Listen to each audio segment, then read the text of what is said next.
I've been thinking about what is the reason for why all these school shootings seem to be happening. And by the way, I'm not a headless corpse. Okay, I just don't want to reveal my face because you never know who's watching, and um, I wouldn't want this to affect my career or anything like that. Some of the things I might say could be offensive to some people.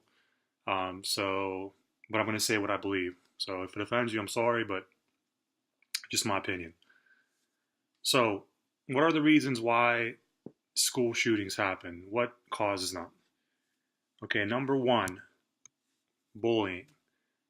Um, Bullying's been happening since the beginning of time. It's not like something that just started happening yesterday, right? Um, Here's the difference, though. Years ago, there were ramifications for that kind of behavior, right? Teachers could, either spank kids or slap them on the wrist or take a ruler. I don't know, whatever. They used to do stuff to them, right? Nowadays, teachers are basically afraid to even look wrong at a kid. Any kind of uh, show aggression from a teacher towards a student is basically reported, and parents get involved, lawyers get involved, people get sued, teachers get fired, careers get ruined. And it's really hard to be a teacher. It's really hard to get a job in teaching, first of all. And basically, once you have that uh, red mark on your history, uh, you're pretty much screwed. I'm dating a teacher. I've been with her for 8 years, and I know how hard it is for them to manage the behaviors of kids when the kids pretty much know that there's no consequences for their actions, right? So that's one part of it. Now, there's bullying inside the school and there's bullying outside the school. Um, the kind of bullying that goes outside of school is bullying in a school bus. I remember when I was a kid riding the school bus, there were kids that would throw stuff at other kids. They would get in fights. They would argue. They would, you know, I don't know, just all kinds of crap. Just daily bullying. Uh, and the school bus driver pretty much would ignore it 99% of the time. They never even turned around. I'm sure not all school bus drivers are the same, but that's been my experience. Um, on top of that, you got social media. You have Facebook, Twitter, Instagram, so on and so forth. With the internet, information spreads so quickly that, when there's like a rumor or something, or the kids want to be mean and start a rumor about somebody and make some stuff up about them, it's really easy to spread that information. And um, back in the day, kids would come home from school and they'd be pretty much secluded from that. The only way you can contact the kid if he was in his home was by calling the phone, right? I mean, they didn't have cell phones. They didn't have a Facebook app. They couldn't go check and see their messages. They didn't have people laughing at them and making fun of them throughout the day. So that's another thing.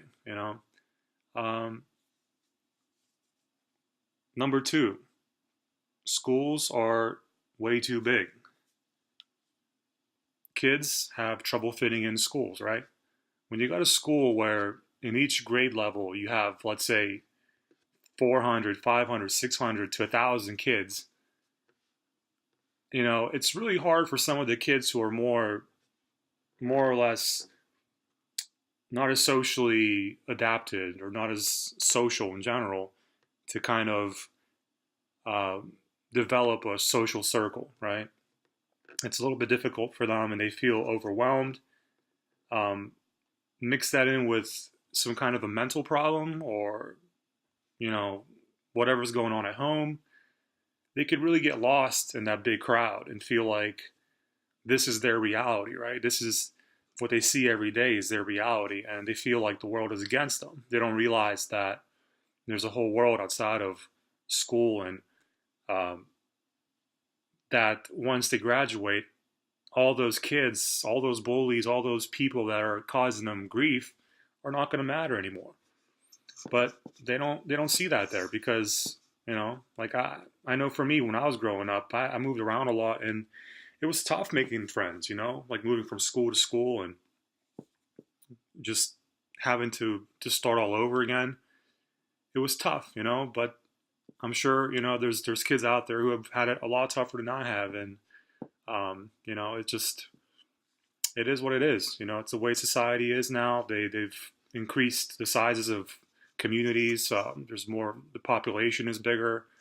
They're trying to make schools more efficient, right? They're trying to put as many kids as possible in a school, and that's a huge problem. I think when my dad was young, granted he's not even from this country, but he told me stories. Basically, he knew everybody from first grade till 12th grade, and most of them stayed in the same class together. They didn't change classes. Like they had a class of, let's say, 20 kids, and they had all classes together. They had science, math, English, everything was in the same group. And there's no such thing as bullying then, because you knew everybody growing up. You had to be around them all the time. You got to know their family. You got to know their, moms and dads, grandparents. You went over their house. So bullying was not really a problem, from what I've been told. Okay, number 3, notoriety or infamy. This is where I think people get mixed up. People say that social media or media are the cause of these gun shootings, these school shootings, gun violence, whatever. I think that's a fallacy, honestly. I think, the job of the media is to report. Of course, if we have a school shooting, the media is going to talk about it. People say, oh, don't give them attention. What does that mean? I mean, how are you not going to give attention to something that affects, 17 lives? 17 lives were lost, and countless other lives were affected, not just the 17 lives. You know, how can you not give attention to that? How can you not talk about that? Columbine was pretty much the beginning of what we know in modern society as the modern, school shooting. And everything since then has been kind of based off of that. There's been other school shootings that were influenced by Columbine.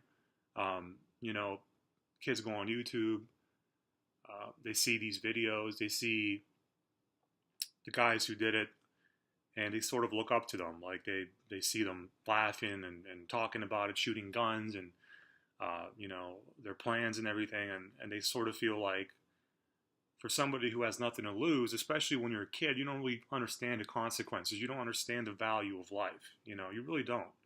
It takes a while to understand that. And they sort of look at these guys, and it gives them a false hope or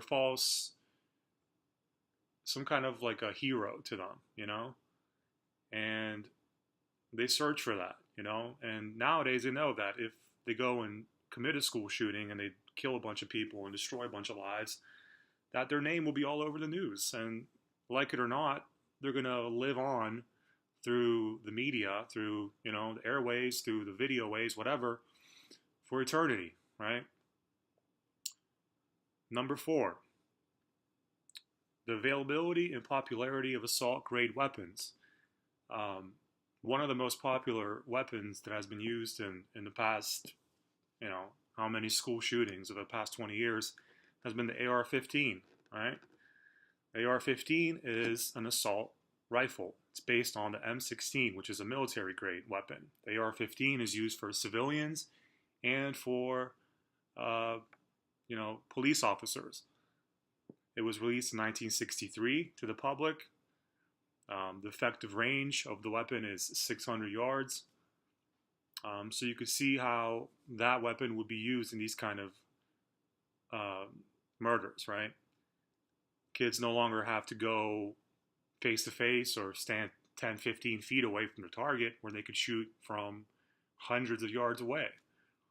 And even if they do go up close, they get to kill way more people because of the power of the rifle and the accuracy and the amount of rounds that it holds. So that's been a huge thing. Not only that, we have the gun culture, right? I mean, we have so many people now that are just crazy about guns. I mean, they have to have every single weapon. They go on forums, they go on the internet. There's gun clubs. There's people that collect them. And I have no problem with collecting. I mean, I have my own hobbies that I collect different things. Mine's have more to do with music than anything violent. But in my opinion, there's a problem when people want to collect weapons. I mean, what is the incentive? Well, what is the reason to collect something that is used for killing people? Because the AR-15 is not used to kill.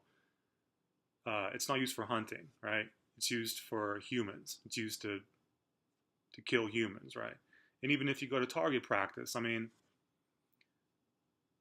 it makes no sense. I mean, if you go to target practice, you should just leave the gun there, right? You should leave the AR-15 or whatever military grade assault rifle you have there and only use it in that place. There's no reason to take it home with you.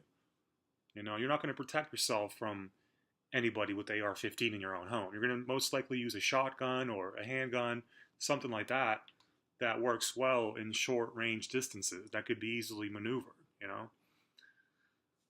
Okay, number 5, NRA. So the NRA for many, many years now has been pretty much marketing and selling the idea that everybody needs to own a weapon, everybody needs to protect themselves. And not only that, they've been kind of fear mongering. There's been a lot of advertisements on TV or stuff on Facebook that they put out that pretty much instills fear in people that there's going to be a terrorist attack or Mexicans or thugs or whatever they call them, that people need to own these high-powered, high-caliber weapons, which wasn't a fact back 20, 30, 40 years ago. So the NRA has been investing millions and millions of dollars into convincing people that they need these weapons, and they've been pretty much working side by side with the Republicans. They've been lobbying, which I think is a blasphemy. I think lobbying should be illegal. I think it's crazy that these people could throw millions of dollars at politicians, which are mostly Republicans, and to get them to pass laws that make it easier for people to purchase these weapons. One example, and pretty relevant example right now, is Donald Trump. In February, I believe, he repealed an Obama-era law which would have blocked over 75,000 sales to mentally ill people. So, or 75,000 people. So, the NRA donated $20 million to him for him to do that. So you got to think about that. I mean, when you have these organizations that have nothing but to profit from selling of guns, and they're selling to anybody who would buy them, including mentally ill people, that's got to raise some flags. It's got to make you think, what's this world coming to? There's a lot of corruption there.